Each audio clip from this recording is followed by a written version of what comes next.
எப்பொழுதும் சிறப்பாக இருக்குதுன்ற நம்பிக்கை எனக்கு இருக்குது.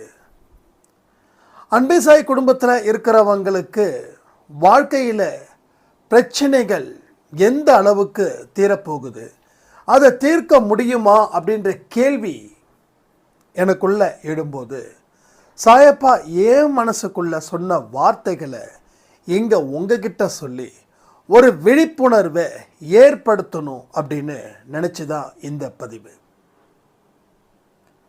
பல நாளாக தீர்க்க முடியாத பிரச்சனைகள் தீர்ந்துட்டா உங்கள் மனசில் எவ்வளவு சந்தோஷம், எவ்வளவு ஆனந்தம்.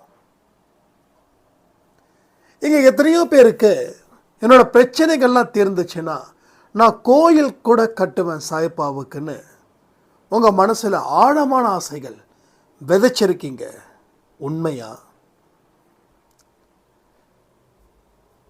அடுத்தது, என்னுடைய பிரச்சனைகள் தீர்ந்துடுச்சுன்னா என்னோட பிரச்சனைகளை யார் யாரெல்லாம் ஃபேஸ் பண்ணுறாங்களோ அத்தனை